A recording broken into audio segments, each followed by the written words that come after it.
Welcome to the Small Business Sisterhood podcast. I'm your host, Pepper Makepeace, an online business strategist for female solopreneurs and side hustlers, and founder of the Small Business Sisterhood, an online membership community serving small business owners in the first stages of business. Join me as I go behind the scenes with female entrepreneurs, revealing the struggles, strategies, and inspiring stories of these amazing women. If you're interested in connecting with like-minded women, learning effective business strategies from the experts, and being a part of a mastermind group that helps you grow your business, check us out at smallbusinesssisterhood.com. Today we're talking to Tors Grantham. Tors is an ex-television professional who studied all aspects of television production before launching her career spanning almost a decade. She's worked with a BAFTA-nominated production team and has her own entry on imdb.com. She's even walked the red carpet several times. She now lives in South Wales with a large dog and a small cat, where she uses the knowledge she's gained in her television years to help online business owners create videos that provide real results. Thanks for being here today with us, Tors. It's so great to talk to you. Tell us a little bit about how you got started with your business. I like helping people, I think, at the end of the day.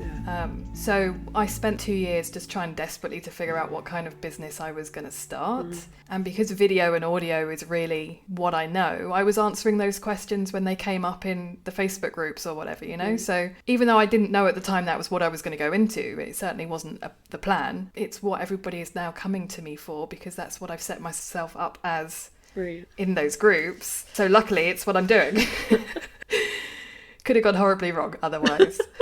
I originally wanted to do like business coaching, and then I was like, well, you've never really run a business, and the one business you did do you hated, so I don't think you can be a business coach. And then I was like, okay, so I'll be a VA. And I was like, well, I'll be a VA with a strong sort of bent into video, or an emphasis into video, because that's like I know it. And that was the last thing that I sort of positioned myself as. But then clients started getting in contact for video editing, so I was like, well, okay, nobody wants the other stuff, let's just stick with the video editing and make that one work then.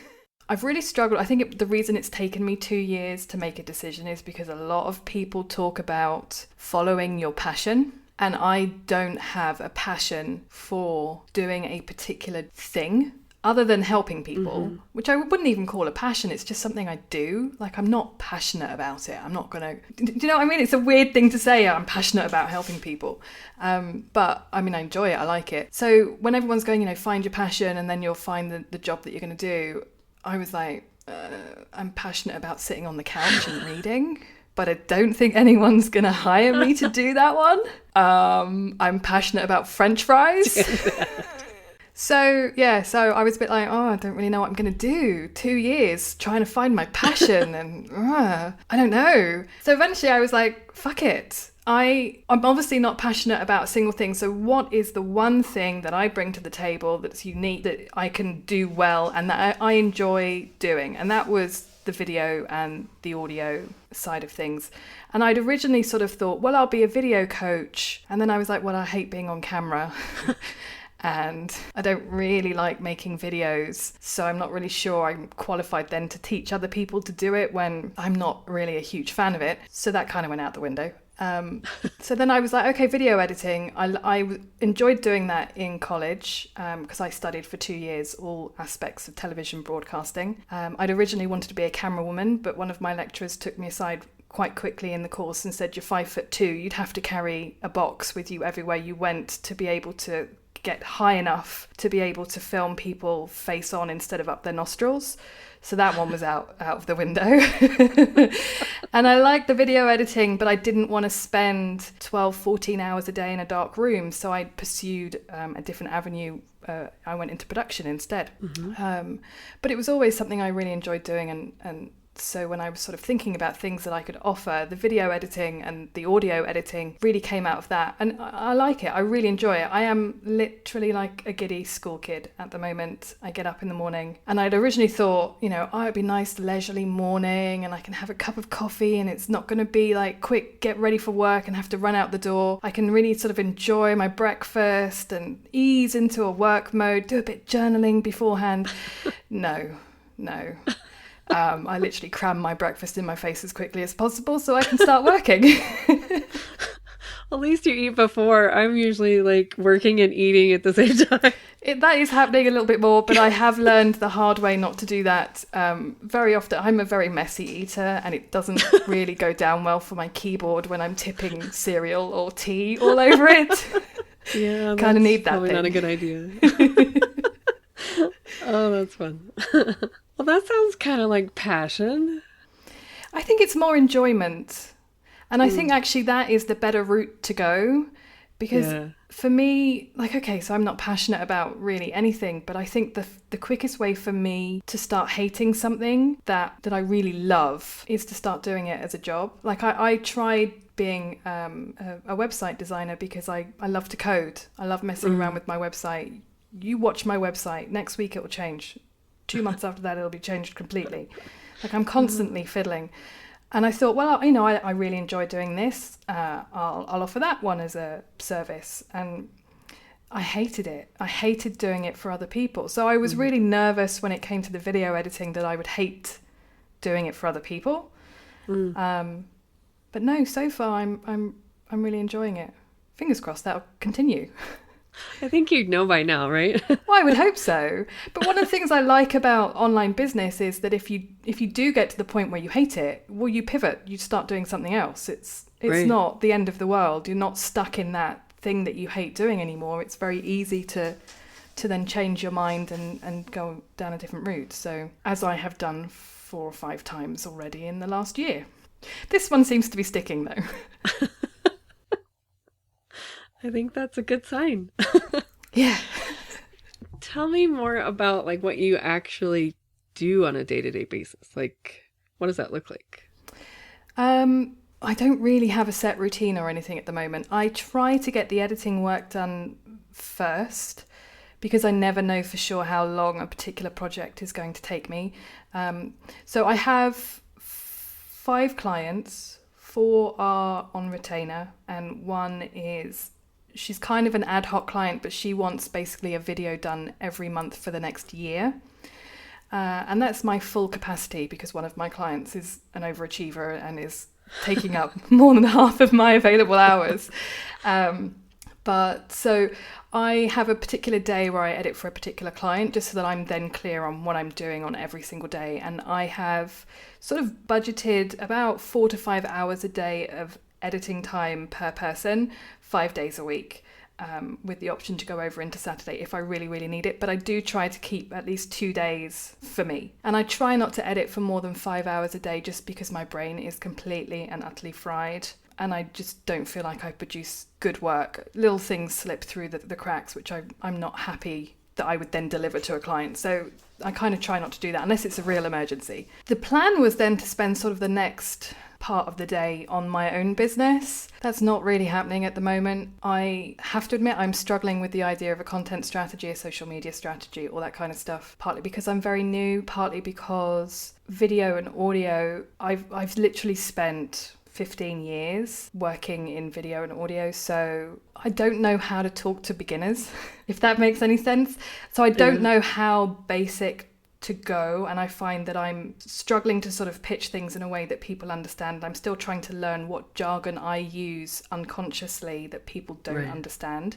So I'm kind of testing things out on my clients an awful lot at the moment. What questions I'm getting the most that I can then turn into a blog post or a newsletter, what I'm going to share in my newsletter versus what I'm going to share in my blog content. So I'm also taking all of the courses that I bought over the last 2 years where I didn't really know what I was going to do. So none of them were anything I ever finished because I didn't know the direction I was going in. Well, now I do. Right. So I have a course embargo until I finish all of the courses that I've bought over the last 2 years, which will then hopefully help me with all of this stuff as well. Yeah, right. I'm with you on that one. Yeah, good luck with that. Let me know how that goes. Yeah, I mean, if anyone is looking for a beginner course, am I allowed to pitch somebody else's? I'm sure. Cool.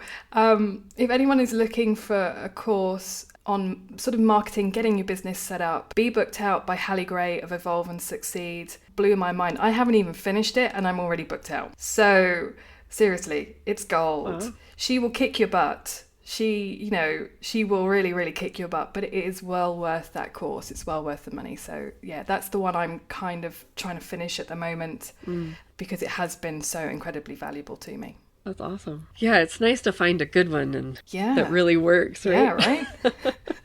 And I've tried a lot. There's a lot out there. Yeah.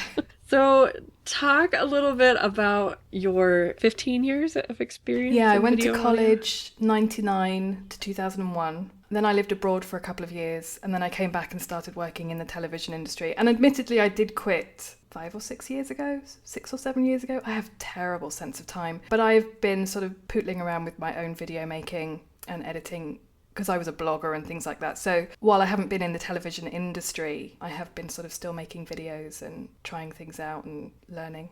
Do you want to talk a little bit about like what you did in the television industry, or you won't want to go there? I can. I mean, to be honest, it's funny because it doesn't really, like in terms of editing, I didn't do that in the television industry. I started in post-production as a post-production assistant, which was basically a gopher for the editor. Whatever they wanted, I would go for it. Get it. Hence gopher.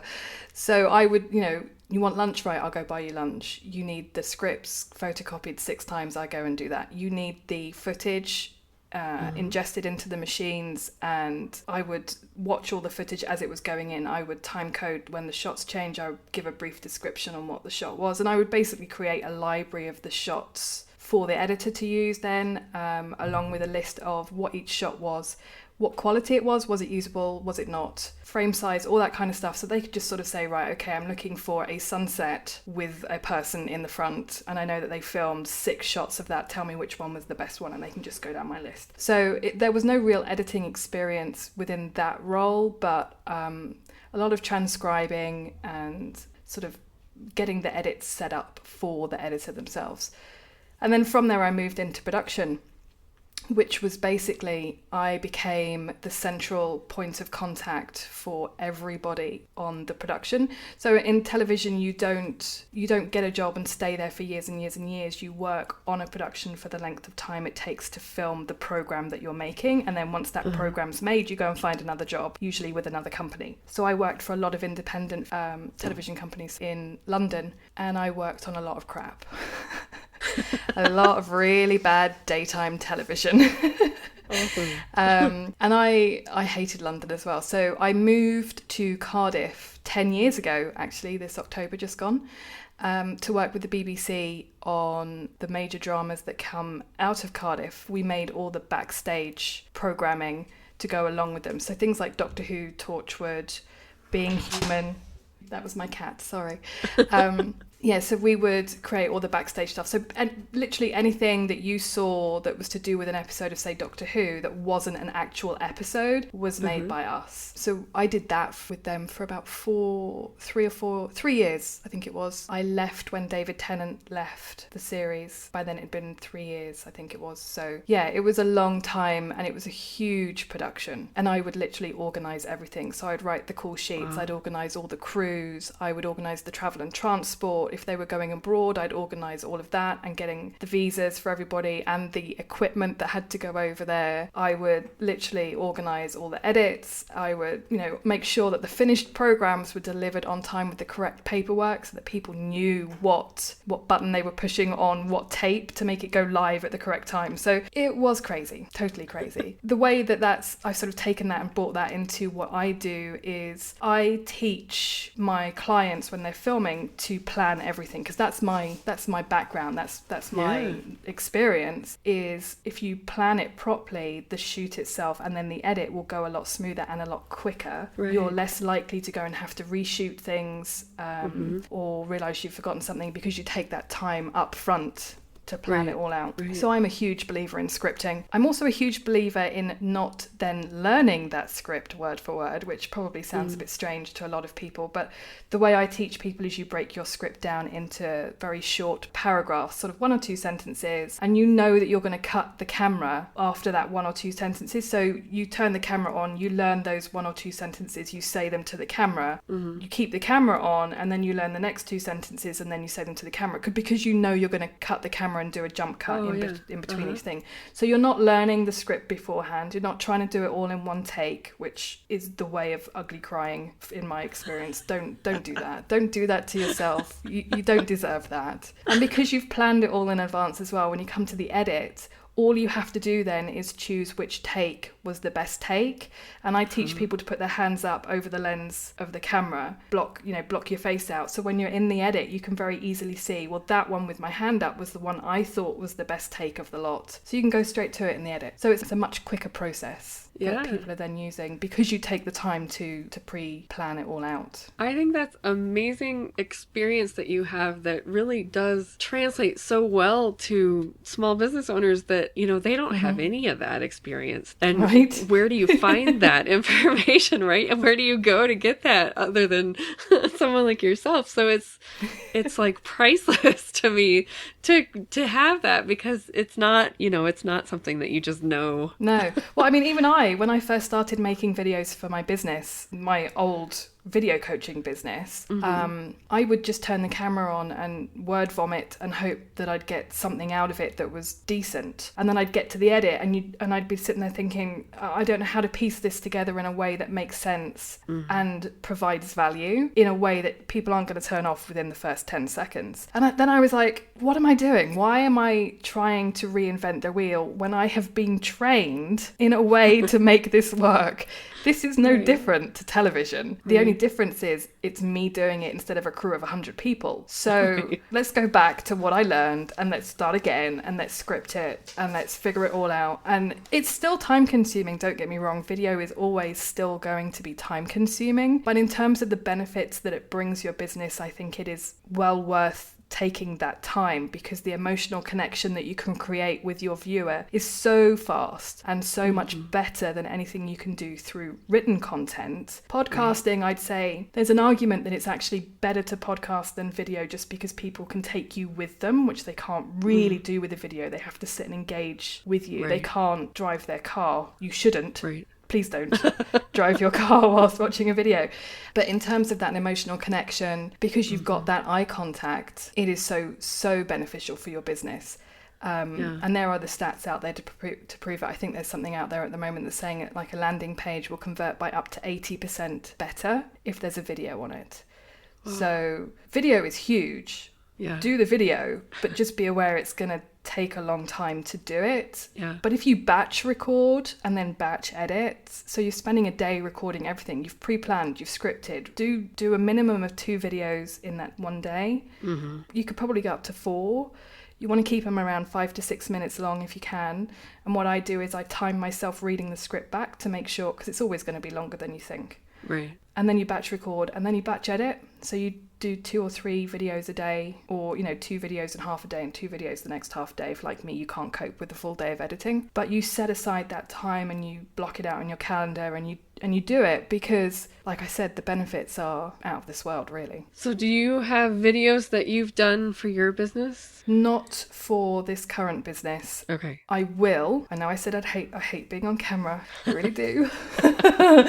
But you're starting a podcast, aren't you? I am. That's on hold for the moment, just because I feel like I've bitten off more than I can chew at the moment with the number of clients that I've now surprisingly got so quickly. It's on hold for the moment until I figure out what I'm doing with the content strategy as well. I feel like that's slightly more important than starting the podcast. But yeah, that's called Podcastology, and it's a podcast about podcasting for business. So that will be coming out next year. I'm just not sure when next year. But I am looking to start doing videos. I've literally just written a free 30-day email course called Get Your Video Shit Together, which is all the things I've learned about getting on camera and planning and editing as someone who is an introvert and hates being on camera. I can do it. I'm not comfortable doing it. I'm not sure I'll ever be comfortable doing it, but I can fake it well enough that you would never know that. So it's basically every day is a different lesson. It's free. You can go sign up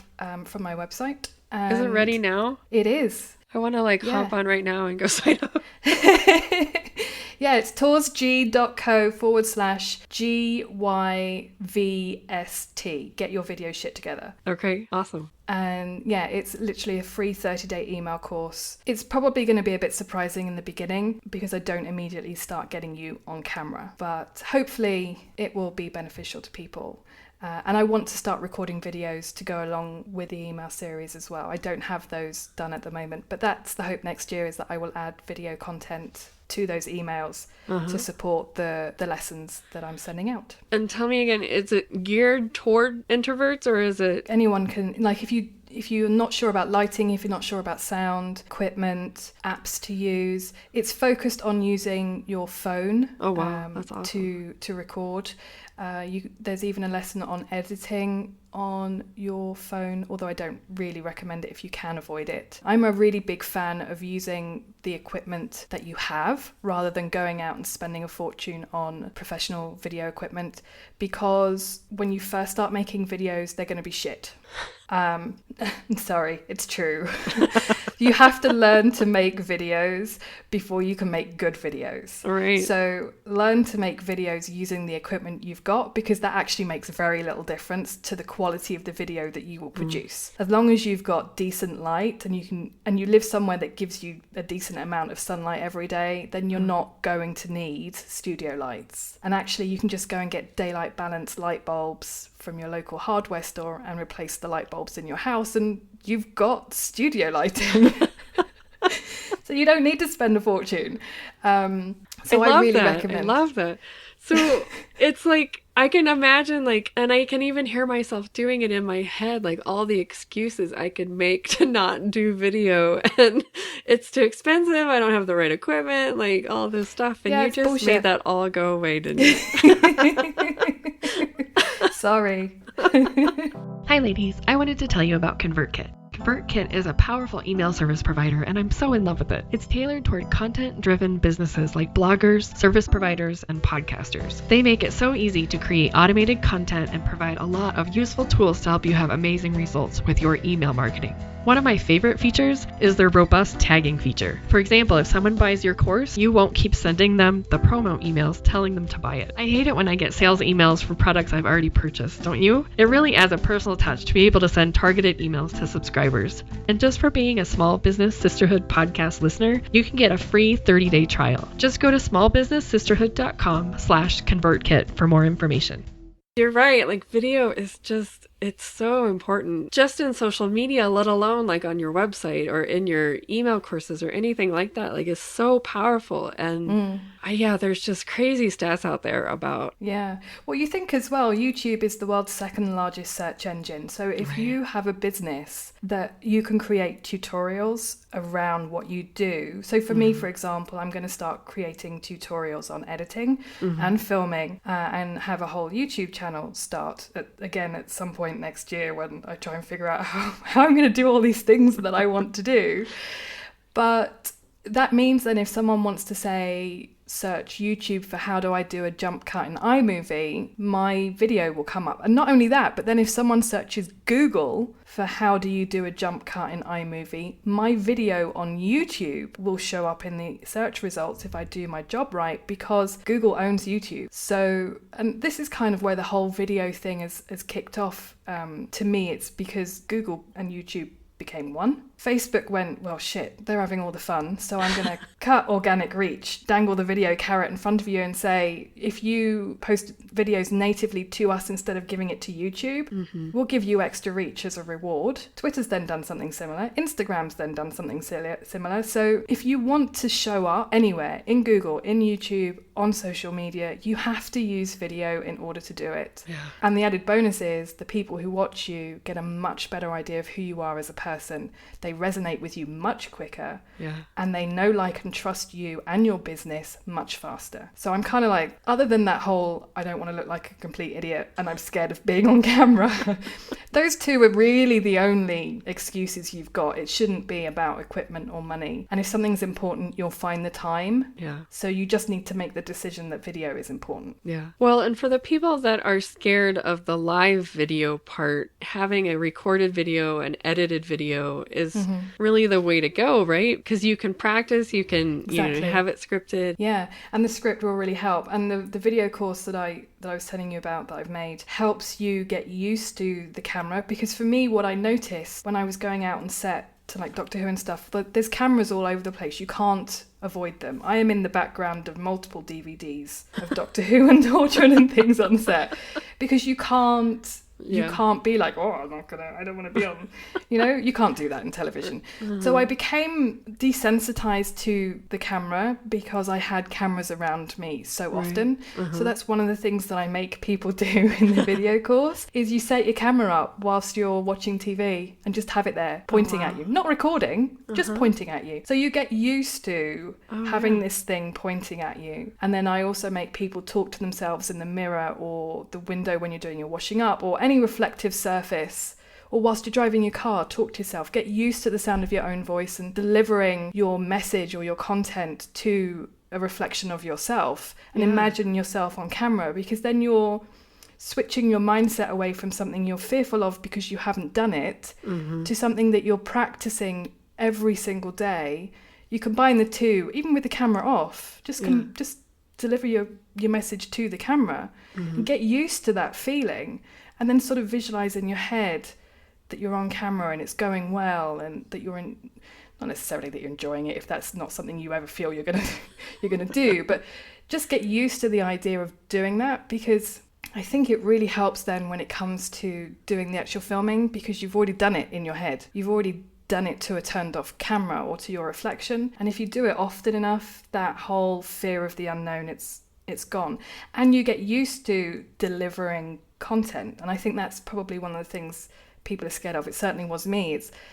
I don't want to sound like I'm reading something, and I don't want to sound like I'm practiced or scripted. Right. Well, the whole point of the script is it's a roadmap. So you've got the things that you want to say, but if you want to ad lib, go for it. Add that in there. Because if it doesn't work, you can cut it out in the edit, let's face it. But if it does work, you've got something then that's very off the cuff. So I think the script is a good place to start, but it doesn't mean that you're then stuck with this very rigid method of doing things that sounds rigid when you come to the edit. Does that make sense? Absolutely. I feel like I'm getting passionate, which is kind of like, whoa, there's my passion. We did it. Yay! My life is complete. That raise hand emoji needs to be going on right now. I just picked that. I'm doing that right now.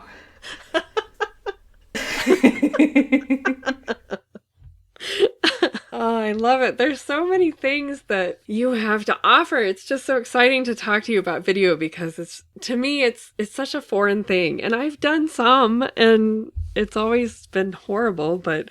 See, for me, the live video has helped. I know that sounds strange. So like Be Booked Out by Hallie that I was talking about earlier, the course, she makes you do a Facebook Live and she makes you do Periscope if that's where your target audience is. And it actually does help, because you've got that live interaction. You forget that you're on camera, like because that becomes not the focus anymore. Right. The focus then is on answering the questions. And yeah, I mean, I was incredibly nervous, and I probably went bright red because I do that when I get incredibly nervous. But it was actually easier because you've got that interaction going on. Yeah. So you forget that the focus is on you being on camera, and it becomes then about serving the people who are watching you. And there are tricks that you can do. Like, you can turn off commenting for people who don't follow you on Periscope, so you don't get trolls, because I know that's a big fear. It's certainly one of mine. And with Facebook, if you have your own Facebook group, then broadcast to the group. So you've got exactly the same situation going on. So you're creating a safe space for yourself. Right. Reducing the likelihood of people being complete arseholes to you. But the other thing that the mindset piece that I've sort of settled on, and don't get me wrong, this has taken probably the 2 years as well, is that the negativity that you experience as a business owner is a good indication you're on the right track, that you are resonating with the right people, and the people who are being negative towards you are not the right people. And that's why they have that negative reaction to you. So actually your messaging is spot on, yeah. Because you're creating that extreme reaction. Right. The repel and attract. Yeah, exactly. You have to do one or the other. Exactly. So it's been funny to me, because I hate confrontation. I hate negativity. Like, I'm a real wuss, basically. Real sensitive wuss. I'll be at home crying over things, you know, it's like, oh, weren't very nice to me.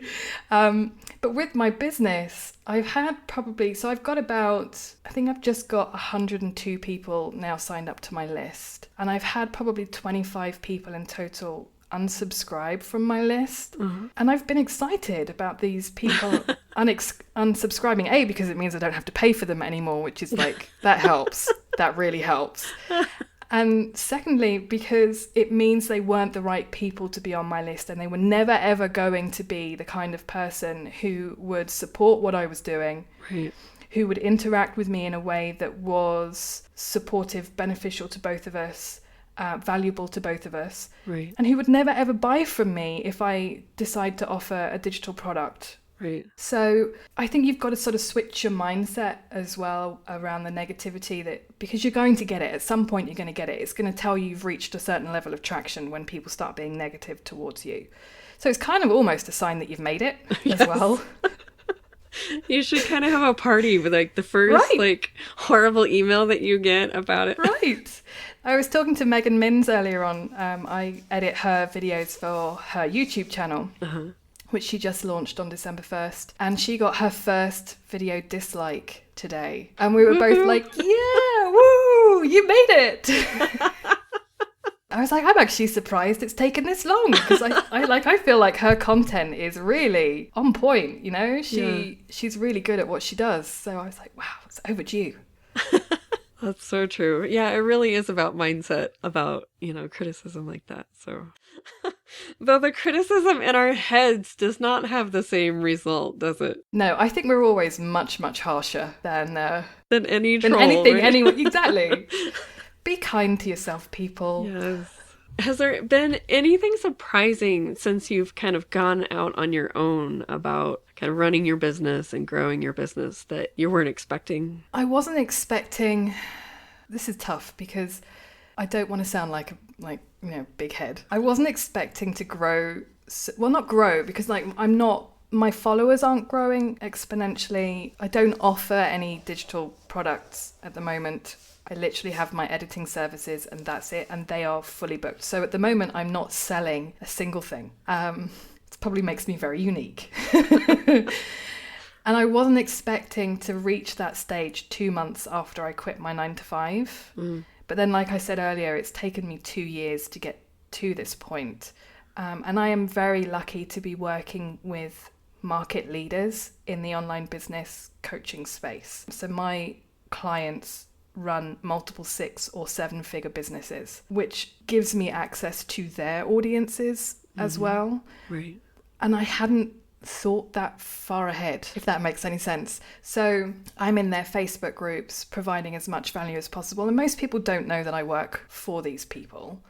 Which is fine. I'm not going in there to be like, I work with them. I'm going in there to sort of help people with their video and audio issues, because a lot of them are course creators as well. So video and audio is obviously a big part of that. And it just hadn't occurred to me back then that my clients' audiences would be my audience as well, and that I would have access to them so quickly. It's all been very strange, and I did have a major freak out a couple of weeks ago, particularly because my content and social media strategies are still very much not in existence, that I'm getting these people sort of signing up for my newsletter, and I'm like, I don't know what to send them, and or following my Twitter account, and I don't know what to say. So yeah, in case you haven't noticed, 2 years of trying to find my business, I'm a bit of a commitment phobe. So I think that's a big part of it as well, is I worry that I'm not going to provide value, or I worry that I'm going to look stupid, or, the normal worries that people have. And I have to commit to something to send people, because I do want to help them, but it's like I don't yet know what people need help with. So send me an email. Anyone that has any video or audio problems, let me know. I have some. welcome. I'll send you an email. Good. Yes, please do. Yeah, and sort of how to pitch it. And I'm trying to be very cautious as well, because I think there's a lot of overlap into marketing strategies. Mm-hmm. That isn't an area that I am particularly familiar with. Like, I know how long a video needs to be to go onto, say, Twitter or Instagram. Mm-hmm. And I know how to create a video that is engaging, mm-hmm. but in terms of then what you do with that thing, I have some ideas, but I'm not an expert in that side of things. So I'm trying very cautiously to only talk about the things that I know about, because I don't want to come across as like the know-it-all who really doesn't. So I think that's been a big problem as well. It's kind of like, what do I talk about as someone who doesn't yet make videos for my own business? How then do I talk about creating videos with people in a way that's authentic and provides value, Well, I think, though, that you've always been on the back end of it. Like, your whole career has been on the back end of it. And it totally makes sense to me as an outsider that you're on the back end of it. And so you don't have videos of you on the front end. That makes sense, because that's not you. Yeah. I mean, that was one of the things I'm sort of thinking about toying with the newsletter, mm-hmm. Is every week doing a backstage of my business. Here's what I've learned about business this week. Here's what I've learned about video this week. And here's what I've learned that my clients learned about video this week. That kind of thing, because obviously, like I said, my clients are market leaders, so the things that they do and the way that they treat video is obviously going to be very different to your beginner business owner like me. Right. So I want to learn from them as much as possible and take their strategies and everything as much as possible. So I'm kind of thinking, okay, well, let's talk about being a newbie business owner and what I'm learning, and mm-hmm. the strategies behind video that my clients are using, or the processes that they're using to record those videos. Because I got to tell you, Megan Minns is, like, hands down so organized. And my favorite client, because I just get like everything I need, a full script, and it's brilliant. I'm like, this is great. She makes my life so easy. I can maybe share some of those things.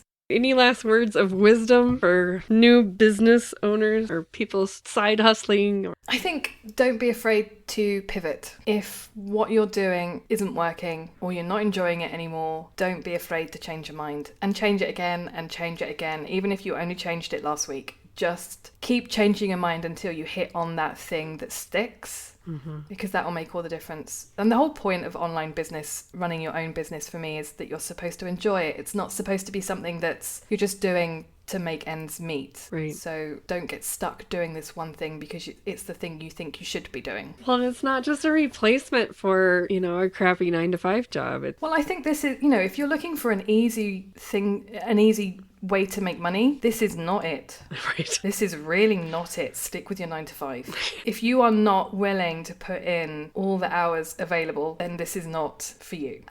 It was interesting. I was talking to another lady who she is a business coach, but she's also a film and TV producer. So she will go and work on a film or TV project.